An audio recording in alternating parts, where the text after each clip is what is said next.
Título V. Da prova. Artigo 212. Salvo o negócio a que se impõe forma especial, o fato jurídico pode ser provado mediante confissão, documento, testemunha, presunção, perícia. Artigo 213.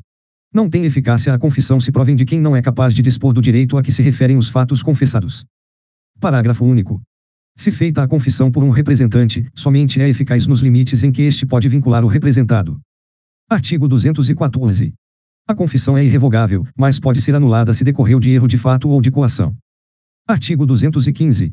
A escritura pública, lavrada em notas de tabelião, é documento dotado de fé pública, fazendo prova plena. Primeiro, salvo quando exigidos por lei outros requisitos, a escritura pública deve conter data e local de sua realização, reconhecimento da identidade e capacidade das partes e de quantos hajam comparecido ao ato, por si, como representantes, intervenientes ou testemunhas. Nome, nacionalidade, estado civil, profissão, domicílio e residência das partes demais comparecentes, com a indicação, quando necessário, do regime de bens do casamento, nome do outro cônjuge e filiação. Manifestação clara da vontade das partes e dos intervenientes. Referência ao cumprimento das exigências legais e fiscais inerentes à legitimidade do ato. Declaração de ter sido lida na presença das partes e demais comparecentes, ou de que todos a lerão. Assinatura das partes e dos demais comparecentes, bem como a do tabelião ou seu substituto legal, encerrando o ato. Segundo, se algum comparecente não puder ou não souber escrever, outra pessoa capaz assinará por ele, a seu rogo. Terceiro, a escritura será redigida na língua nacional. Quarto, se qualquer dos comparecentes não souber a língua nacional e o tabelião não entender o idioma em que se expressa, deverá comparecer tradutor público para servir de intérprete, ou, não o havendo na localidade, outra pessoa capaz que, a juízo do tabelião, tenha idoneidade e conhecimento bastantes.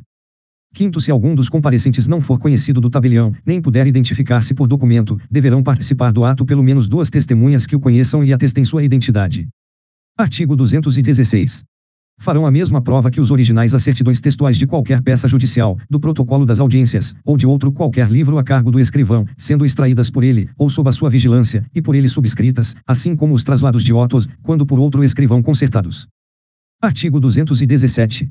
Terão a mesma força probante os traslados e as certidões, extraídos por tabelião ou oficial de registro, de instrumentos ou documentos lançados em suas notas. Artigo 218. Os traslados e as certidões considerar-se-ão instrumentos públicos, se os originais se houverem produzido em juízo como prova de algum ato. Artigo 219. As declarações constantes de documentos assinados presumem-se verdadeiras em relação aos signatários. Parágrafo único. Não tendo relação direta, porém, com as disposições principais ou com a legitimidade das partes, as declarações enunciativas não eximem os interessados em sua veracidade do ônus de prová-las. Artigo 220. A anuência ou a autorização de outrem, necessária à validade de um ato, provar-se-á do mesmo modo que este, e constará, sempre que se possa, do próprio instrumento.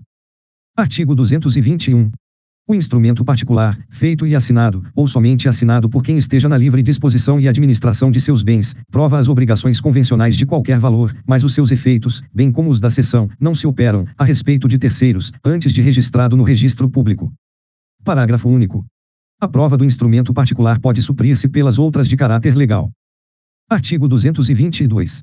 O telegrama, quando lhe for contestada a autenticidade, faz prova mediante conferência com o original assinado. Artigo 223. A cópia fotográfica de documento, conferida por tabelião de notas, valerá como prova de declaração da vontade, mas, impugnada sua autenticidade, deverá ser exibido o original. Parágrafo único. A prova não supre a ausência do título de crédito, ou do original, nos casos em que a lei ou as circunstâncias condicionarem o exercício do direito à sua exibição. Artigo 224. Os documentos redigidos em língua estrangeira serão traduzidos para o português para ter efeitos legais no país. Artigo 225. As reproduções fotográficas, cinematográficas, os registros fonográficos e, em geral, quaisquer outras reproduções mecânicas ou eletrônicas de fatos ou de coisas fazem prova plena destes, se a parte, contra quem forem exibidos, não lhes impugnar a exatidão. Artigo 226. Os livros e fichas dos empresários e sociedades provam contra as pessoas a que pertencem, e, em seu favor, quando, escriturados sem vício extrínseco ou intrínseco, forem confirmados por outros subsídios. Parágrafo único.